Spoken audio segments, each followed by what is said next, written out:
Jesse, cue it up. Everybody in their places. It's time to go. Are we rolling? Yeah, we're rolling. Okay, let's get it done, everybody. Let's go. Hey, Reagan, how's my hair? Is it okay? Poxy, they can't see you. All right, come on, let's go. Let's do this, people. Poxy, start on page 4. Get the lines right this time. All right, I got it this time, I swear. 4, 3. Come on. It's time for the Ghost of Hollywood.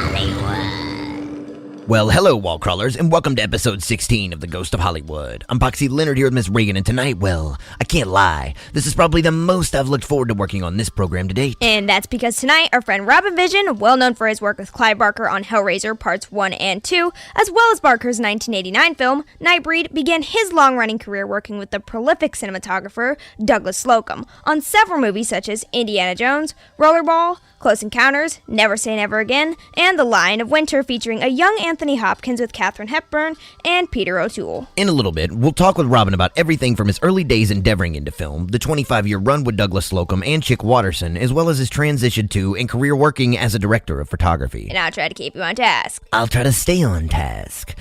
Anyway, you know, through the entire prep for this episode, it was probably Robin's work on that 1989 movie, Parents, with Bob Balaban, that featured Randy Quaid. That one really pulled my attention. To have such a bizarre premise, it works pretty well. Randy Quaid would definitely be the type of dad to steal and eat cadavers in the morgue. Yeah, shitter is absolutely full. Oh, you're gross. Speaking of gross, Hellraiser holds up pretty well in that category, wouldn't you say? Sure. We have to approach Hellraiser the right way here, though. There's a lot of information out there about it already, so I feel like we have some work cut out for us if we really want to expand on anything. It was the same thing when we covered Children of the Corn, but there is so much to go over here that anything we bring up concerning the more well-established films has to substantiate itself. I mean, I'll admit that as a fan of the classics, I'm probably more curious about some of his earlier work with Slocombe than anything else. I mean, Poxy, that part of this whole ordeal has actually left me a bit nervous. When I started digging around on everything that Robin did with Slocombe, I realized I need like 3 solid weeks in front of a screen to say that I've seen it all. I do know that watching Hellraiser for the first time was confusing and stressful. Yeah, I remember seeing Hellraiser around your age, and I didn't enjoy it very much then. Now that I understand it a little better, and with its content not being as uncomfortable to me... Well, how do you understand it better? Well, the sexual tension in the film kind of got in the way of all the gory stuff back when I was a kid, and now it processes, I guess. I mean... Processes? Yeah. I mean, Julia makes clear she'll do anything for Frank. Well, new title, Anything for Frank. A love story to hell and back. More like anything for Dick. Oh, Jesus wept. Nice. I'm Miss Reagan here with Poxy Leonard, and when we return, it'll be time to raise some hell with tonight's special guest, Robin Vidgeon. All right, wall crawlers, stay tuned because you are listening to The Ghost of Hollywood. We'll be back shortly. Can't get enough of The Ghost of Hollywood? Check out our entire first season, now streaming wherever you choose to listen to your podcast. And don't forget to like and subscribe. While you're at it, check out our website at theghostofhollywood.com so that we can keep you up to date on all the latest with The Ghost of Hollywood. Well, hello, wall crawlers. I'm Poxy Leonard, and you are listening to The Ghost of Hollywood. Tonight, I'd like to welcome our very special guest, and that is the legendary cinematographer, Robin Vidgeon. Robin made his start at Pinewood Studios in the late 1950s, before he would begin his long-lasting work with Douglas Slocombe, pulling focus and working in other roles behind the camera. In the 1980s, Robin would take the next step in his career when he began working primarily as a director of photography on movies such as The Penitent, Hellraiser, August, and Nightbreed, to name just a few. He was president of the British Society of Cinematographers between the years 1994 through 1995, is an honorary member of the Guild of British Camera Technicians, and since retirement has tutored cinematography to up-and-coming film students at London Film Academy, Met Film School, and the University of Greenwich. That said, thank you for joining us on the show, Robin. How are you this evening? I'm fine. Nice to talk to both of you at last. Well, thank you for coming on the show. We appreciate it. It's we've been diving into your movies all week, so it's been great. Reagan, which one was your favorite so far? I love them all, honestly. I can't choose just one. I don't really know. I liked Hellraiser a lot. I liked Parents. I love them all. I thought Parents was the most fun, but August was a beautiful film. It was a beautiful film. Awesome film. And Anthony Hopkins is just brilliant in it. Now, that said, go ahead, Reagan. All right, so let's go back to the beginning. In a previous interview, you mentioned that you had never thought of doing anything other than work on film, and you explained that your passion for cinematography began in your formative years when you first began using a 9.5mm projector. I've read you even had your own darkroom then. Tell me more about this. I think when I was about 15, I got interested in filming I remember the first film my father took me to see was The Bells of St. Mary's with Bing Crosby on Talking Pictures. I then got the projector, 9.5. I used to rent films from a chemist, travelogues and stuff, mostly black and white. And then I bought a motor for the projector. Then I built motorized screens. By the time I was 15, I had my own little cinema at home. And I then built a darkroom to do black and white and color stills photography on 35mm. You built all of this on your own at home? Yep. The curtains were motorized. I bought the electronics from a shop that sold material from the last World War. Probably totally unsafe, but it all worked. Well, where did you learn the skills to do this at such a young age? That's incredible. I was probably an idiot and didn't understand how dangerous what I was doing. Oh, so audacity. All right, that'll do it. Self-electrocution. Well, how long did it take you to build it again? All of this stuff. I mean, from start to completion. Oh, about a month. I invited neighbors to come around and watch these films, and they used to sit and fall asleep. Well, they'd fall asleep. What movies were you filming? Bored. No. It was old Laurel and Hardy and old black and white movies from Hollywood, 9.5, French Pathé films as well, travelogues. It was just, I found it really interesting, but then I let it all go and went on to stills. How long did you work on stills before you ended up at Pinewood? No, stills was a hobby. I never went to film school. I left school when I was 17. And I did a few odd jobs until I was 21. And then I actually got a job in a cinema as an assistant projectionist where we lived with my parents. And that really inspired me to do even more. And then we had what we'd call National Service Call-Up here. Explain that to me. What is that? Well, you had to go in 2 years military training. Oh, okay. I understand now. I'm following you. But they had cancelled it before I was 21. And eventually I got called up for 2 days and let go because apparently I had a very large heart, which always told me I have, and they didn't want to risk any problems and having to pension me off for life with a disability pension. So I had 2 days and I lost 2 pictures because I'd left Pinewood by then and I was working with Dougie and Chick, and they got, because they thought I was away for 2 years, they got someone else. But I was only away for 2 days, and I've still got the bath plug from my army bath. Well, what'd you do when you came back and they'd already gone on to something else? What'd you end up doing there? Well, when I was back, Dougie realised that he could get the team back together again, and I can't remember what the film was, the next one I did with them, but I was back again for the time. I was with them for 25 years. Yeah, that's what I was going to say. I mean, and this started, so at this point, I mean, we're in what, this is the early 60s at this point we're talking right now, yeah? Right after Pinewood, because you left Pinewood in 59. I went to Pinewood in 56, cleaning boxes and stuff. And I was there for a year, and then they let me put a clapperboard on a film. And in the second year I was there, I worked on quite a few movies as a clapperboy. But after 2 years, and I was locked with it, you had to be in the union then. I was locked in the union for 2 years as a trainee, and I couldn't work outside. But after 2 years, Pinewood rank organisation sacked all the 5 camera crews, full crews that worked at Pinewood, and they went what we call full wall. Everyone who went in after that was freelance. So I got kicked out with everyone else, not knowing anybody in the industry. And I got a 2-week job with a commercial company in London with a cameraman called Billy Williams, who got the Oscar for Gandhi. All right, yeah. First job. And then I saw an advert in the union paper that a guy called Douglas Slocombe was going to do a picture called Circus of Horrors at Beaconsfield Studios, and they're interviewing clapper boys. And in those days, I used to wear a trilby hat, a rolled umbrella, and what we call a flasher's mac, a long raincoat, right? Yeah. So I turned up for the interview, and they'd never seen anyone just like me before, so they gave me the job. They gave you the job just on the outfit alone. That's fantastic. Yes, and he asked me some questions, and I got the job with them, the Circus of Horrors.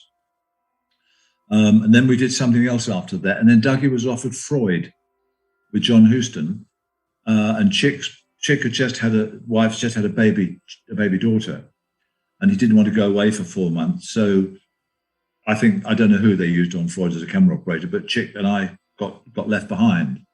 And then Chick got offered a picture in Ireland called, with Monty Berman, Siege of Sydney Street, Okay. which is a famous story, yeah. And Chick said to me one day, I'm going to do this film in Ireland with Monty Berman. Would you like to come and pull focus? And that was it. We did that film. I think we did one other. And then Dougie came back, and Chick and I joined Dougie again, and we stayed right through to Temple of Doom. Oh, no, that was all the way down through. That's like, and you said 25 years there, but it sounds like it's kind of interesting because it sounds like you and Chick had, like in the beginning, you two are crewing harder together than you and Dougie in the very beginning, is what it sounds like. No, we all got on really, really well. Dougie didn't worry what Chick was doing, and Chick didn't worry what I was doing because we knew the job, you know. Yeah, and it was film, not this digital shit. That's right. Digital photography. Now, in more than a few interviews, you've discussed the essentials of pulling focus, which has changed drastically throughout the years, particularly with the digital shit. And what do you feel is most significant about pulling focus now, and how does it apply to young filmmakers today? The digital cameras have such fast sensors, you know, up to 6,000 or more. Yeah. And so the new DOPs don't have to use as much light on sets, wherever they are. And companies like that because it's less expensive than truckloads of arc lights and 10Ks and 5Ks and 2Ks.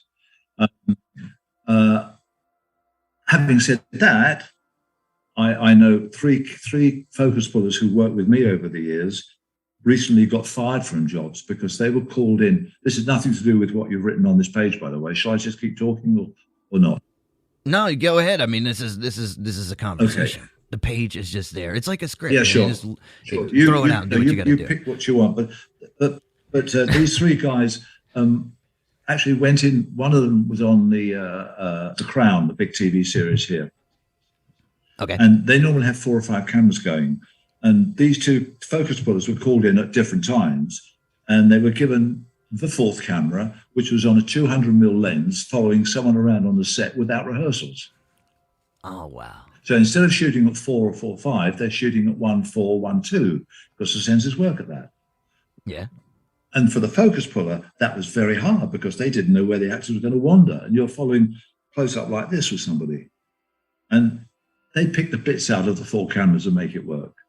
And a lot of the work done now on film sets here is not rehearsed properly. It's not what we call blocking. And so half the crew don't know what's going on. Just shoot it and we'll pick the bits out. Not always like that, but I hear so many stories still of sets where that's happening. And it's very nerve-wracking for crews, you know, especially when you get sacked and told you don't know what you're doing, so we've got to let you go. Yeah, I mean, and it literally just sounds improv. I mean, everything is so rushed today is what it's sounding like with the production on thing, like incredible. Absolutely, yeah. It's and panic, with digital panic, cameras, panic. is now my intelligence on this is novice, but it's the depth of field changes the game. It seems like the understanding of depth of field, and it seems to play a big thing here with the sensors. It depends how fast they rate the camera sensor at. I mean, the fastest film stock we had to use was 500 ASA or ISO, as they call it now. Okay, I'm understanding you. Okay, now you can shoot at 6,000, but they still don't let them shoot at f8. It shoots at 1.4, 1.2 because they don't have to use so much light on the set. They get the look of it, but there's no depth. That's why I'm glad I'm not a focus puller anymore. You see, they can't sack me.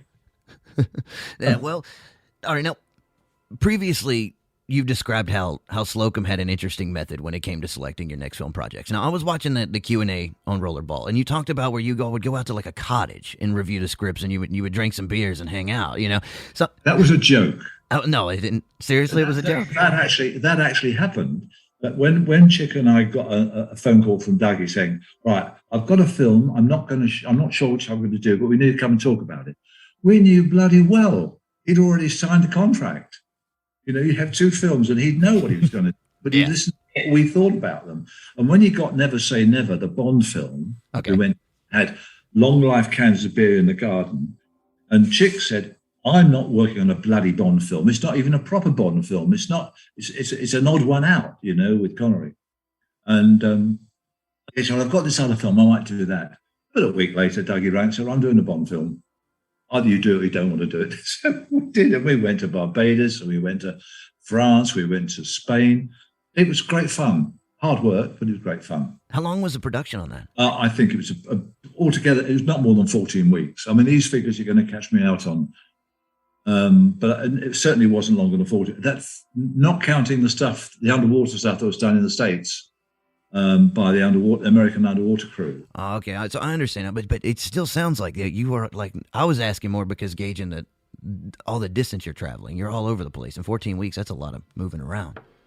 Well, I think we had about 5 or 6 weeks in Barbados. Then we went to either Tunisia, I think it was Tunisia, and then we went to a bit in France. Then we went to Spain. So with traveling in between and days off, it runs to about 12 to 14 weeks. And I watched it the other day because I had to do another talk about that with somebody. And it's a good movie. It's very different to the other Bonds. What do you find significant about it now revisiting? It was different. I mean, Irving Kershner, the director, he's a Star Wars director. But we'd had a shot to do from this building, which gave you a 360 degree of the whole island. So we did a panning shot from the top of this building, and you could hear gunfire. And as you come round, you look down, and there's Connery running through the trees, and we had the zoom on, and you close in on him. Just before we did the shot, it was quite a small rostrum area at the top of this building, a mini tower. And Kershner, Dougie, Chick, and myself were there. Couldn't have anyone else because we were doing a 360.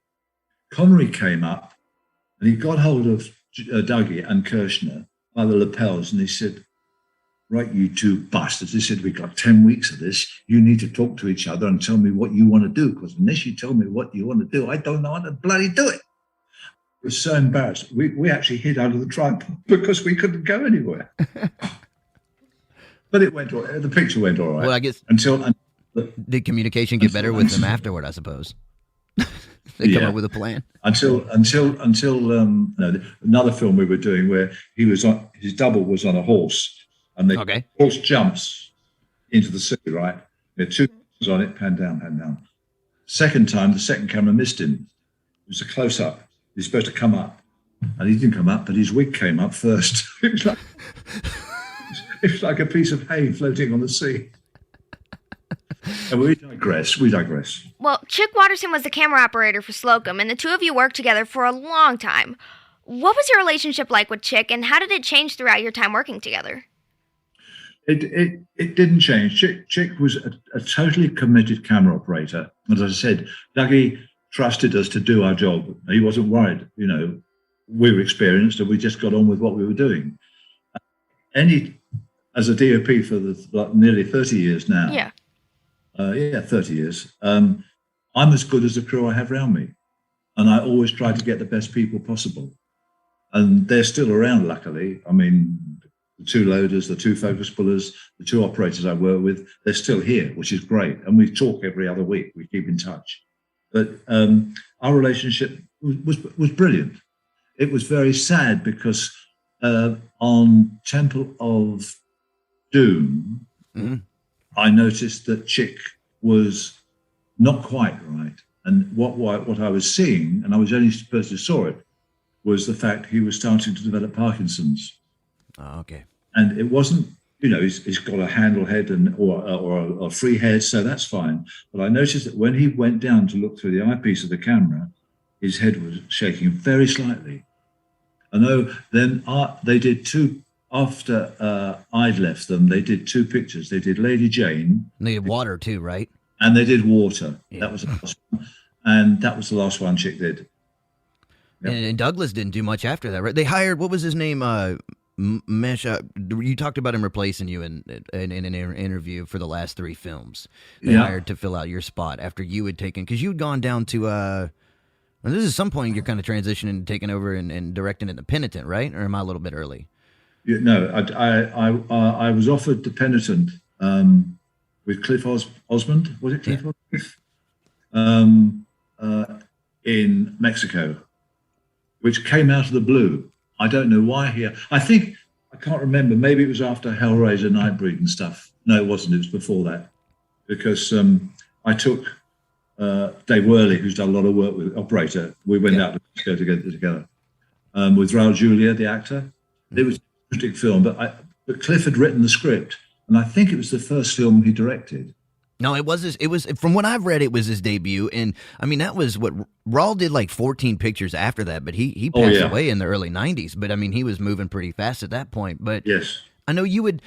I'm going to ask you some of this a little bit later, but I was curious because not to digress too much, but back onto Indiana Jones, because you were talking about Chick's state of condition, but Doug was starting to have eyesight problems on Indiana when the set of Temple of Doom too, right? Yes, he did. And it started when they were on a recce. Yeah, and they were on a jeep going over rocks and the sand and stuff, and the vehicle, the jeep, flew up in the air, and Dougie went bang, and it dislodged the retina in the eye. So for the last few years, he only saw out of one eye, and then they still have, or his daughter now still has, the house in France. And I spoke to Dougie every week until he passed away. And he was in the garden in France, sitting there having a glass of wine, with one eye bad and one eye gone and one eye very weak. And he sort of turned to look into the sunset behind the trees, and the branches blew, and the full sun hit this eye and killed it stone dead. From that second on, he was totally blind. Jesus. It was a sun flash that finished it. Like you romanticize that so much right there. They caught me off at the end. I had no idea that's terrible. Right there when y'all were just sitting there, it just caught him right there at the end, and that was it. Did he Did he say something to you? I guess he told you about it right when it happened. Because he wasn't working anymore. He used to go out. They used to drive him out to France for a week, 2 weeks, 3 weeks every year in the summertime. He loved in France, and he told me on the phone the week after it happened, when he was back in London. Oh wow! And the saddest thing for me was I when he was taken to hospital at the end, I saw him the night before he died. The nurse brought in his food on a tray, and he couldn't eat the main course, nothing, and he had one spoonful of yogurt, and that was it. He said, "I can't do this," and he lay back on the pillow, and I just shook his hand and gave him a kiss and walked out. And next morning, I had a phone call that he passed away during the night. And he wanted to make 103, and he made it. Yeah, he was 103 years old. That is incredible. Yeah, but I only checked up because we had a text from Georgina, his daughter, who we keep in touch with. Happy birthday on Saturday. That Saturday was his birthday, this last Saturday. Oh, okay. So still keep in touch with the family, It's because we were a good family. Yeah. Shifting gears to Rollerball in 1975, this was a unique film because there was so much live action and movement during production. What were some of the practical ways that you shot this film, given that Steadicam had only just been invented that same year? The first time we used Steadicam was on Raiders of the Lost Ark. We had him on. That's where we first met Steadicam. There was no Steadicam on Rollerball. But when you wanted handheld shots, we used a Wild Arri 2C underneath the 400-foot magazine or 200-foot magazine. And that was all the handheld stuff we had, and everything else was on tracks. Hardest film I've ever done, because we on that cycling track in Munich. Yeah. It was the Olympic track, and John Box, the art director, when they picked it for the location, they said, "You cannot touch this track. This all the way around. You've got to build a suspended track for your motorbikes. Nothing was touched the cycle track." See, that's what I was going to ask. So the entire set was built. I know you had to get it at the Audi Dome in Munich because it was round, right? That was the first premise. Yes. But the second was that. So you actually built or you didn't, but the entire set was built around the camera work. They had to suspend the track over the original cycle track. So a lot of the moving shots in are done on cycles. Then you're saying, and on the motorbikes, yeah. Oh, that's good. No. On the motorbike. That is crazy. And you talk about, my knowledge of lighting is poor, but you talk about the way that Douglas had the set lit too, being something unique at the time. Yeah. That was lit with 10Ks. Okay. From high up. And then we'd have a few lamps around the camera. But it's for me too, nothing was lit. And if you've seen Rollerball. Yes, I've seen Rollerball. Yeah. it's lit like a stadium. Way Dougie lit it. But for me, it was, as a focus pull, it was bloody murder, because these cycles going right round, and we had a zoom on, and we'd suddenly zoom on a bike. I didn't know where the bloody hell it was. Was it 1,000 feet, 500 feet, 200 feet? I don't know. You want a Panavision trigger with this one? Do you have the trigger gun with this one? Is that when you were pulling focus with the trigger gun, or how was? No. I had a trigger gun with the zoom. Okay. I used to pull focus with my left hand and trigger the zoom, which you're not supposed to see. I mean, that's something we always did on pictures. You had to hide, tracking move around on a close up. You shouldn't see the zoom move. It takes it away from it. And we were, I think, between Chick and myself, and the grip, we got quite good at it. Well, that's why it's interesting. That's why we asked about shooting it prior to Steadicam, because there's so much movement. It would be interesting to see like pictures of you all on the motorbikes, because you're running. You have like sound. I never got on a motor. Everybody's condensed on. We never got on a motorbike. Oh no, you didn't. No, I think maybe Chick was put on a strapped onto the back of a cyclist and had an Arri 2C. Yeah. And he would put a wide lens on it. I mean, they're just running round twice. Okay. Very rare, very rare. How was James Caan on roller skates? Was he easy? Oh, he was good. He was bloody marvelous. That's great. Now, apart from being stoned half the time, he was in great form. That changes my perspective. You can cut that out. If I ever get to talk to James Caan, I'll be like, I've heard that you were a great stone rollerblader. But he was. No, he was. But all right, so trivia here, because you tell this story, and I feel like it kind of fell on deaf ears the last time. But I want to put emphasis on this one. You Rollerball was like brought across borders here. The first can of it was brought under the pseudonym Deep Throat. What's the story behind this? Like when it was snuck across, you told this story in the Q&A about they changed the name of the movie Deep Throat just to pass to the movie as kind of a joke. Yeah, I read that in here, and I don't remember anything about that. Oh man, I don't remember. Oh, sorry. Whoa, Deep Throat. No, I think that might have been. Yeah, that's what it was. Yeah, there was only one Deep Throat I know about, and it wasn't Rollerball. Well, I know, but that was what. But I had seen in it just in the story you had told that somebody had they had sent the film. I guess I don't know where it had been sent to, but it had been sent in the can, and they sent it under the pseudonym Deep Throat instead of the actual title. Oh no! That's come back to me. The guy, the editor who was employed. Okay. The games, because although the script came out, nobody had worked out the rules of the game. So we shot so much stuff on the bikes and stuff. They brought this editor in, another one with Tony Gibbs, who was editing the film for Joseph. Okay. Just cut the games together to make some sense. And the story about that guy, and he did direct some stuff, he was in America. And he came back through Heathrow Customs, and he had a film can on 16mm of the American movie Deep Throat, the original porn film. And that was banned here. And as he came through customs, he had to line up and go through several. And the guy said, "Oh, you got a film can there, sir?" He said, "Yes." "What's that, sir?" And it was in the press about Deep Throat here. But I don't think anyone had seen it. And he went, "It's Deep Throat." "Oh, okay, sir, go through." That's how the first copy of Deep Throat got into the UK. Wonderful. Yeah, I had to hear that story again. I loved it when I heard it the first time, but I needed more. He lied. And he got away with it. Well, your work with Slocombe would come to an end on the second Indiana Jones film, Temple of Doom. At this point, your crew had worked with Spielberg multiple times, beginning with Close Encounters. That Close Encounters only 3 days. Oh, you only worked on Close Encounters for 3 days? Yeah. No. Close Encounters had finished a long time, for 6 months or whatever. And Spielberg was back in LA editing, and the story I heard was, he said, "Right, let's have a look at scene 74." And they couldn't find it. And they realized they hadn't shot it. Wow. Where the Indians go, da, da, da, da, da, So Spielberg, rather than take all his American crew, who are in other films anyway, by then they'd moved on, he got in touch with several London, or his production people got in touch with London to see who was free.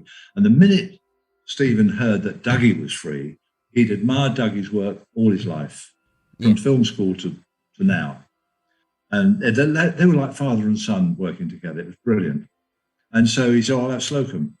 So I was working on commercials, and I normally go to when I was a focus puller, I'd go and sort out the camera gear at Panavision or Arri. All right. Dougie said, I'll do that. I said, Dougie, it's 3 days work. We don't need very much. We still hold the record for 3 days work at Panavision, 200 cases of equipment. They said, Dougie, you need one of these, you need one of those, you can have one of these, two of those, or 3 of those, no, 20 cables, 20 batteries. And we got on the plane at Heathrow. There's a sound man, Chick, Dougie, myself.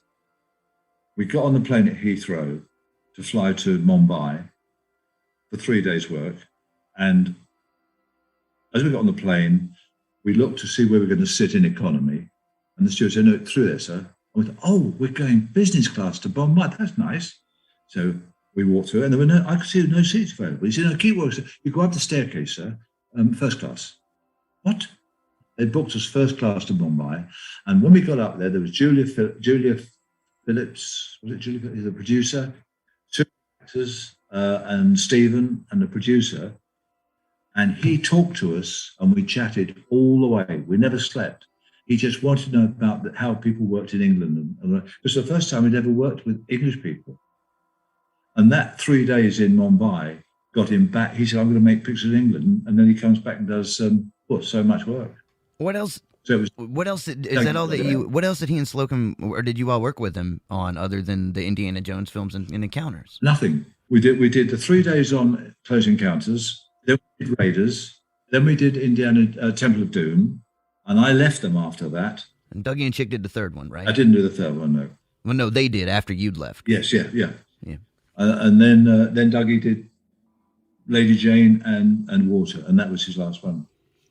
Well, what was going on behind the scenes that would lead to Slocombe's support for your transition to working as a director of photography? What was going on behind the scenes for me? Well. Yeah, when did Dougie give you the green light? I gave him the red light. Oh, all right. That's the way. No. Been corrected. I was, but between Raiders and Indiana Jones, I was being asked to light commercials and music videos and stuff. I did a lot of work with a guy called Boy George here. Yes. And I think two of his best music videos directed by his mother. We had such fun doing it, and he was brilliant. His mother directed him? Yeah, that's wild. She was not his mother. It wasn't his mother. It was a lady director anyway. Okay. But she was mature. She was mature. And I said to Dougie before we did Indiana Jones, I said, there's a chance I might be offered some more work to light. Oh yeah, it was really okay, fine. We did Indiana Jones, and then I was offered. I'm not sure if it was the Penitent, but I was offered something much bigger to do. And I said to Dougie one day on the set, away from Chick, Dougie, it's been a wonderful apprenticeship for 25 years, and we're never going to stop seeing each other. But I'm being offered jobs to light now. Would you mind if I moved on? And he said, don't worry. And then when I spoke to his agent, London Management, Dougie said, I'll put a word in for you, which he did. And they took me on for 6 months and took 10% every bloody week. Oh, well, that was sweet. Yeah.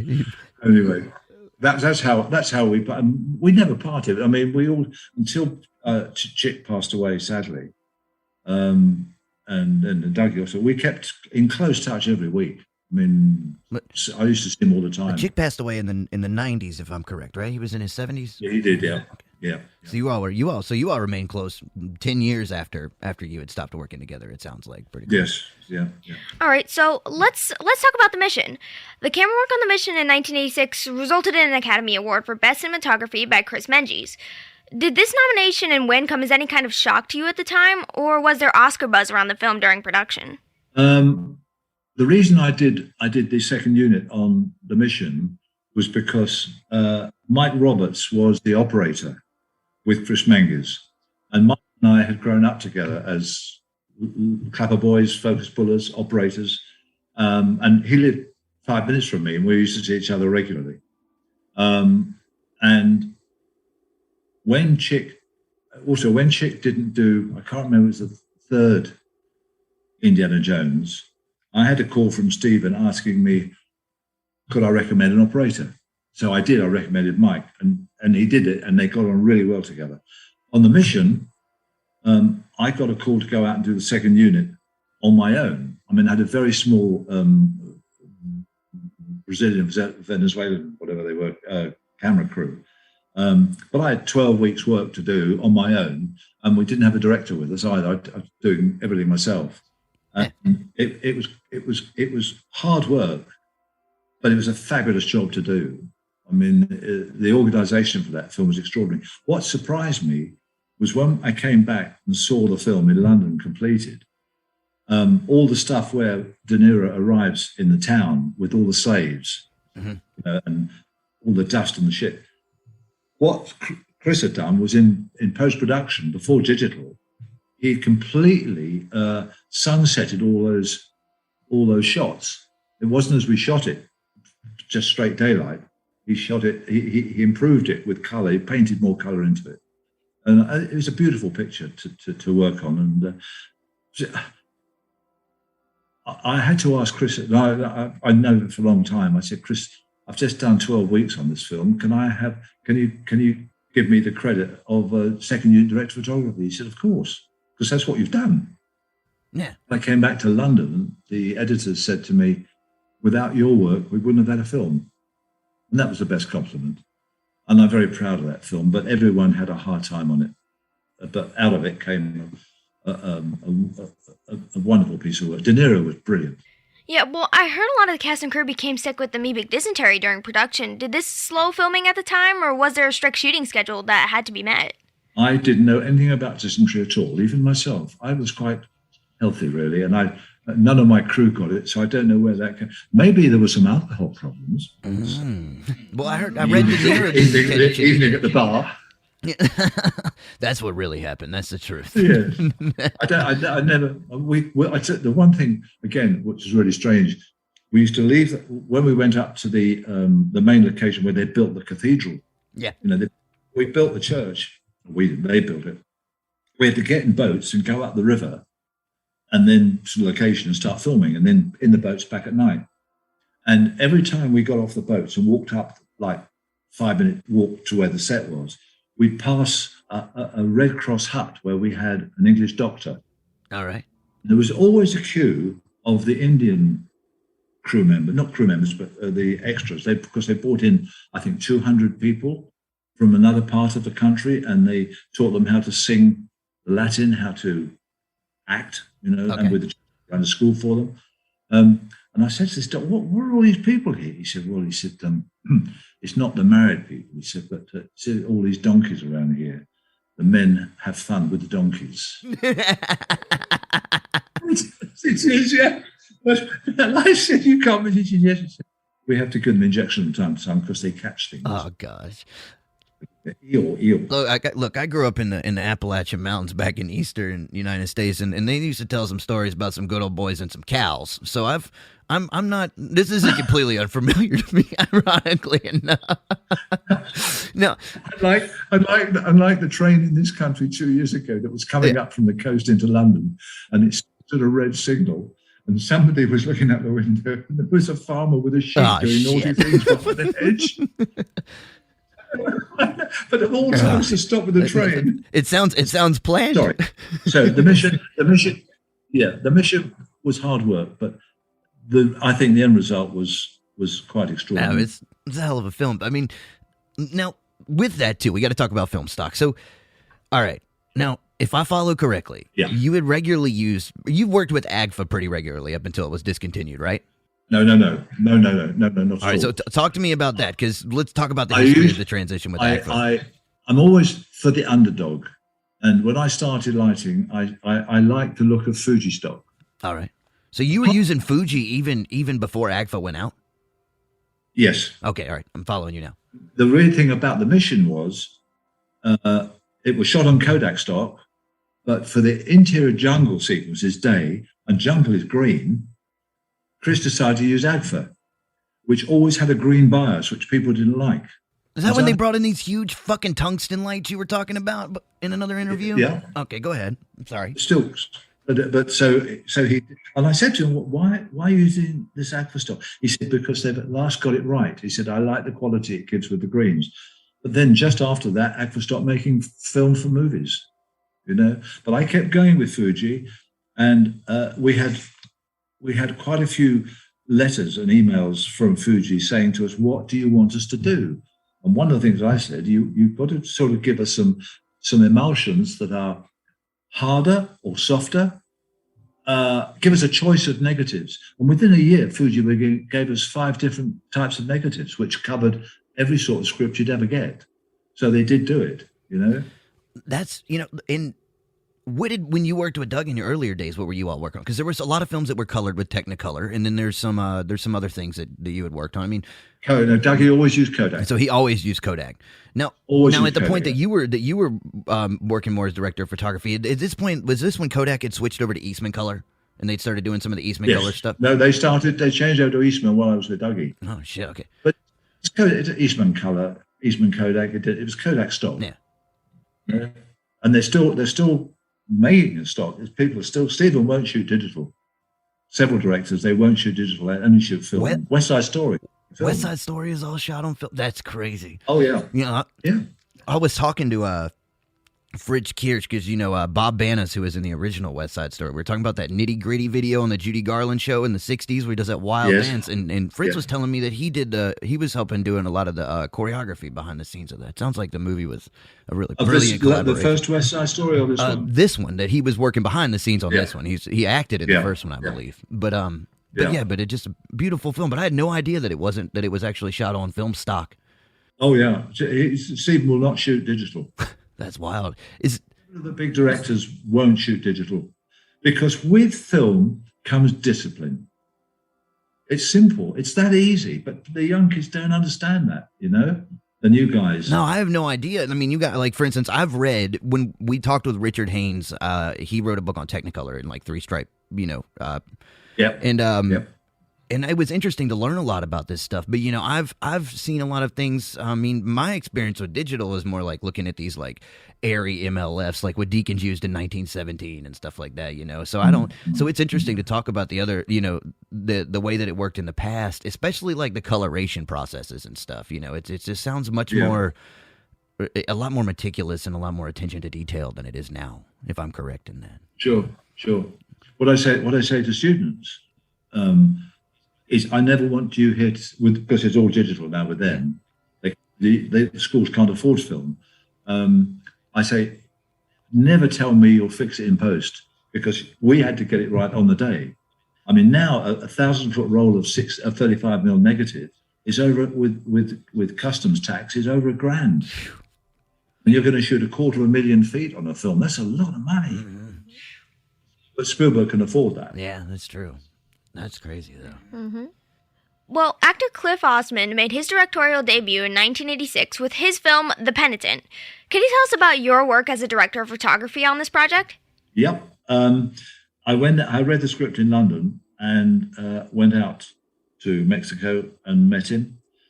First-time film director, and that's something I've been lucky with. I've worked with a lot of first-time film directors. And they've all been successful. Is it you? They have. But they have. But you have to. It's like with Cliff. He had an idea of how he wanted the scene shot, and then you'd work together with him how to work it out with a camera. And after about 2 or 3 weeks, I had to back down because he got the idea, and then I would give him what he wanted with a few trimmings. But the most important thing for me is that whether it was Clive Barker on his first Hellraiser or whatever, in the end, you have to let them believe it's all their work. It's what they're doing. You're there to help them, you know, but not take over, not bully. You know, you've got to encourage, and they bear fruit. I mean, Clive did really, really well. Yeah, that's what I was. Go ahead. And Cliff did okay too, but he had a good cast, you know. And I don't think it was a very long schedule on that. It was a bloody hard I mean, job, that was I like tell an you. 8-week shoot or something, wasn't it? It was pretty short. What was yeah. what were the unique challenges of shooting down there with? I mean, was there any changes in technical stuff or anything, or? No, not at all. We always had two camera bodies in case one broke down. The gear came from LA, and it was a camera called a movie cam, 35mm sound camera. We had no trouble with it because it was looked after by a very, very good young mechanic who I worked with several times after that on jobs out of LA. What was his name? I'm just trying to think of it now. I did a show scan 65mm shoot around the world with him. That was in 3D, and he came out. I'll think of it in a minute. He came with us all the way around, and we made that as we went along. It was to show how badly the Earth is going with refuse and rubbish and polluting the atmosphere and stuff. Let's digress real quick on that. Tell me a little bit about that, because I had read a little bit about the work that you had done on the 3D film, but I didn't divulge into it enough where I'm knowledgeable here. So explain. Yeah, it was something Earth. It was called. I've got a copy of it on VHS here, but not in 3D.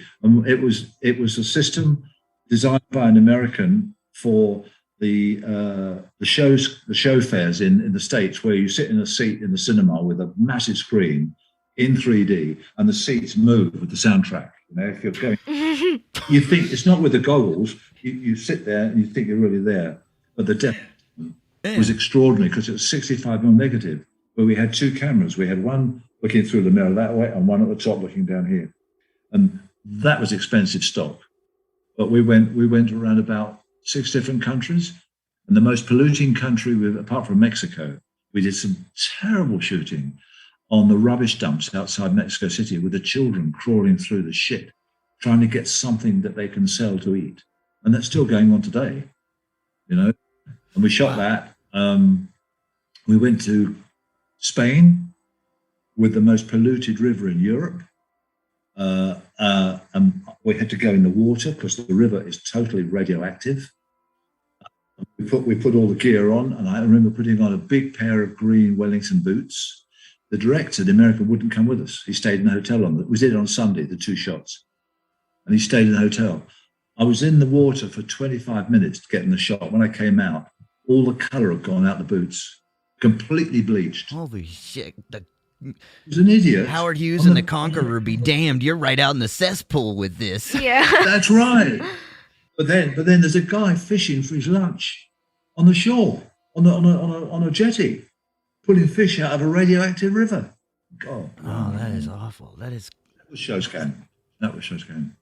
Wow. Well, okay. Now let's try and transition to Hellraiser after that. Now, back to Clive. How did you first meet Clive? When did you run across each other? The producer of that, young man, we worked together on a couple of shoots, and when Clive decided he was going to direct his first film, which was Hellraiser, he asked this guy Chris to recommend some DOPs, and I think that Clive interviewed 2 or 3 of us, and somehow I got the job. I mean, it was great fun, and again, in 2 weeks, he'd sort of grasped the procedure of a film set, and it just went smoothly for everybody. He was great fun to work with, and he's still with us, luckily. Still with us. He's been very ill, but he's okay. Hellraiser was a directorial debut for Clive, and what were your first impressions of working with him on Hellraiser, and what was it about his approach to directing that you found intriguing enough to work with him again on the sequel to Hellraiser and Nightbreed? Because he was fresh. He was honest, he was fun, he was punctual, and he would listen. You know, if you've got something to say to him, or he'd line a shot up, and I'd say to him, you know, we can go a bit further on this if you like. We can get the track down and we can come around. You can continue the scene. And that happened quite a lot. But it's helping him, not telling him what to do. It's helping him. And he loved that. And out of the sound guys and the camera crew and everything, he got a good film. Every student I've ever worked with in the last 5 years, the first day I meet them in the school university, they say, "You worked on Hellraiser." Christ, you know, I've done a bit more than that. But that's the one thing that sticks with young kids. Oh, they fanboy that one, that's for sure. I mean, Oh dear. it had to have been. I mean, we could jump for a while, but I mean, there's been a lot of coverage on it. But I want to ask about lighting and shooting primarily. Yeah. Now, you've talked about how challenging this was, mainly because the house was narrow. You didn't have breakaway walls. You did the blood scenes all coming out of the floor in a studio. But regardless, what did you have to do when you were, how were you able to combat all of the lighting issues and stuff to get the necessary shots that you wanted during filming? The best thing about that house in North London was, no, we couldn't move ceilings, we couldn't move walls. Clive never gave us a shot or talked about a shot in the script that we couldn't give him. And because it's a horror film, lighting is really important. There's certain things you don't want the audience to see. Not complete darkness like you get on some of the TV stuff now, where you've got to really struggle to see anything. Yeah. All that stuff is lights pointing at people. Every scene in Hellraiser and the other two films, I'm pointing lights at people, but then I'm taking light off where I don't want to go, with flags and sort of all gizmos, But it's not floodlit. There's got to be dark passages that she walks through. You've got to try and create mystery. And it worked for Clive. I mean, we used to see rushes I used to see rushes sometimes in the morning. I used to get up at 5 o'clock, go to the labs, see the rushes with the boys, and be on set at 8 o'clock. Then what the hell are we? Oh yeah, we had a moviola. So in the house we had a room which was a viewing room. We never saw moviola, so you got to look. A moviola, yes. Yeah, I talked to people about that shows you how old I am. Yeah. Well, I talked about more naively before, when I learned about the moviola, with someone before, I forget, but it was I think it was on an Empire film or Charles Band movies, and they were talking about like having to cut on the moviola because it was pretty low budget. Oh yeah. But anyway, because you had the negative and you had the sound. Cut, stick, cut, stick, cut, stick. Easy. Now it works. Yeah. Well, how pivotal was camera operator David Worley's role in the production? His job was to give, and as mine was, to give the lighting look that Clive wanted and the script wanted, and Dave's job was to give us the framing that Clive wanted as well. And you just do it. I mean, brilliant. Like a lot of operators, Dave is very good and still working. Yeah. So it's a collaboration thing. It's a jigsaw puzzle that fits. If there's a bad piece of the jigsaw puzzle, you don't get what you want, and also causes friction on the set. He's grinning. What are you grinning for? I'm curious. Like, you all. I mean, there had to have been like a high level of communication on Hellraiser, just all the way across the board, because there's so much going on, and you shot it in a pretty tight amount of time for all the special effects and things going on. But, yeah, I think the whole thing was about 8 weeks, and it's $2 million. I know. That's all. And it's all special effects. There's no computer. Like, for instance, when Frank's coming out of the ground in the attic, is this like reverse shot? How did you work that one out? I'm jumping here. I had to know that one. I can't remember how we shot that. I know that we built a floor in the tiny studios in Cricklewood for the blood to turn into a body, or whichever around it was. But there was no digital work then. He just came out the floor. Simple. I think he was. I know too. He was on a ramp. They pumped him up, covered in the slime. Well, all right. Why did? All right. So now you shot in with Panavision cameras, but you didn't use anamorphic. And I know this has kind of come up a bit, but elaborate on why you use standard lenses here. Because I mean, is it you didn't want to have to fill the space, or is it because the house was narrow? What's the reason? It's not that I didn't want it. I wanted to shoot a standard TV format, 16:9. Yeah, I'm following. Yeah. Also, in that house, anamorphic would not have worked, because every frame in that is slightly compressed. The house is claustrophobic. It's a claustrophobic film, and if we'd widened the screen out too wide, it would lose some of that. That's what I was thinking. Like, it would just have a lot of, you'd have to fill a lot in the background to make it work out that way. And also, yeah, it would keep my lights out as well. If we wanted a shot like that, where am I going to put the lamps? In that house, I'd always say to Clive, and he knew this from the first or second day, when you line the shot up with your actors, remember, I've got to have one corner which you don't see with a camera. Okay? for your master shot. Then later we can come around and see it and I can light it. But you've got to give me one space because I can't take the ceilings out. I can't move walls. I can't take the staircase out. You've got to give me one space to put some lights. And that was lit with all small lamps, 500-watt spots and flagged and go-board off. I didn't like to get. It's just crazy. Just painting horror. Was that where did going with because you'd worked on I did look where you had worked on Fearless Vampire Killers way back in the day, and I was that's what I was like. But as far as horror, this was kind of your first stint with that, really, right? I mean, when you read the screenplay of this or the novella, what were you like? Were you like, well, this is gonna be wild? Were there a lot of challenges you saw? I mean, no, because when I was offered the picture and I had read the script, I didn't know that we were they were finding a house to shoot in Cricklewood. Yeah. And that did bring up challenges, but it never beat us. The hardest shot on that was, do you remember when the front door opens and you've got that monster? Yes. Yeah, that was the most difficult thing. Well, are you talking, at what point? So am I talking like when he's attacking Kirsty at the end? Like it's attacking Kirsty like right there? Yes. Yeah. Because there's a lot of close-ups to that too, like in that scene, like with the monsters, I guess probably to kind of give that, intensity of the scene. But yeah, there's a lot of coverage on that. I can't remember whether you used 2 cameras or not, because we always had a second camera body. And if in an emergency, we could use 2 cameras to save time. Who was the actor on... I'm mixing up. The films are all coming in my mind together now. The third Nightbreed. Or Hellraiser. Nightbreed. We had the American actor playing the lead, didn't we? On Nightbreed. Who is the third? The lead. Let's see. You have Cronenberg was there, and then you had Craig Schaefer. Cronenberg. Yeah. Cronenberg. We had a row, him and I. Not a nice person. Oh, really? No. Are you his son? No, you're not. Okay. No, I don't know. I don't know anything much about Cronenberg. I mean, I've seen his movies. No, we ended up doing a sequence in Uxbridge in a big building, a modern building. We shot the scene, and we had to be out of there. The crew weren't being paid any overtime, so we had to be out and wrapped by a certain time. 6 o'clock was the deadline, and they called wrap. 6 o'clock. That's it.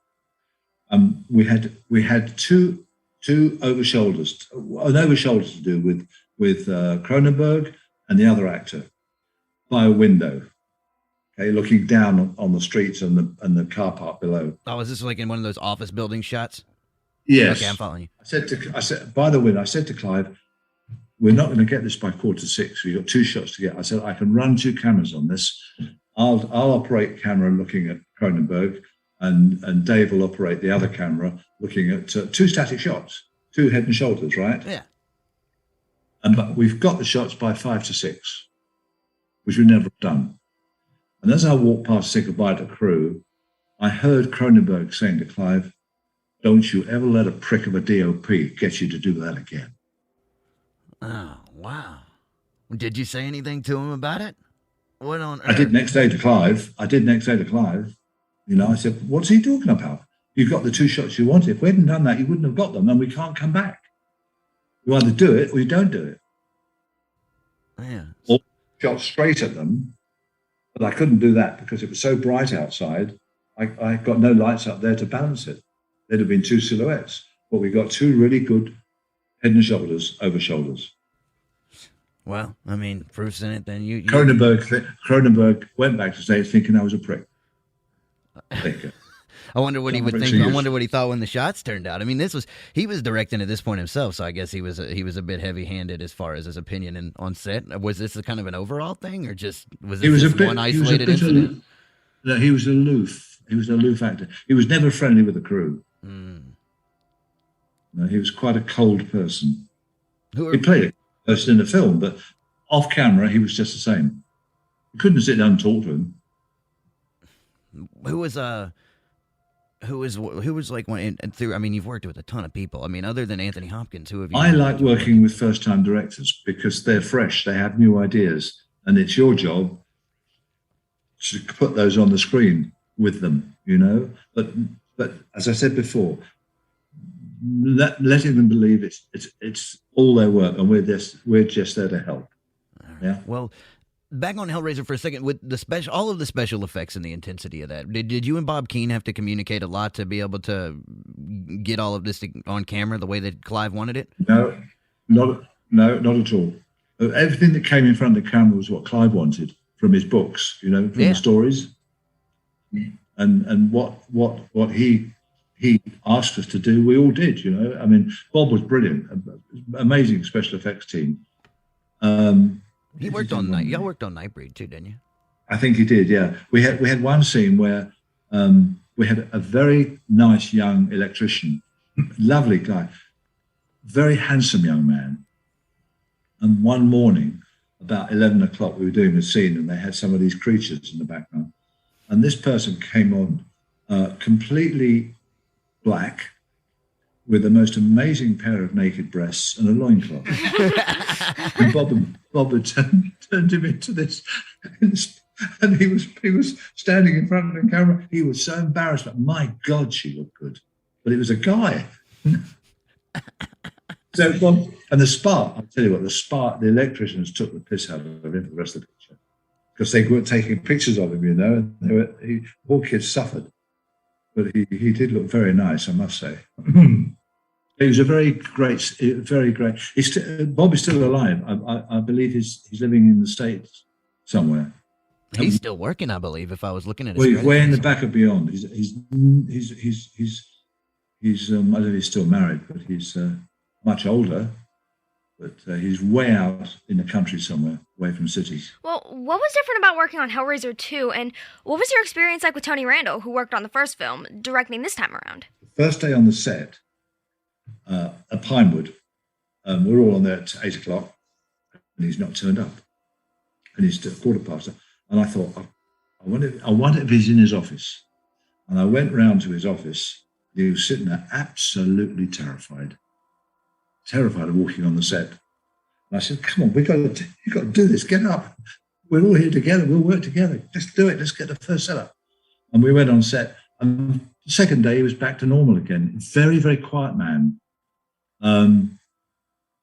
It was quite difficult to get things out of him. But obviously, he was a very good editor, because he was getting very highly paid to do still all the trailers for New World. But no, he was a nice man to work with, but terrified to start with. Absolutely petrified. So you worked with David and Clive again on Nightbreed, which was another adaptation of one of Clive's books, Cabal. In shooting this film, you made use of 3 different sound stages, one of which was Pinewood Studios, where you started your career in film. Was this your first time filming at Pinewood since '59?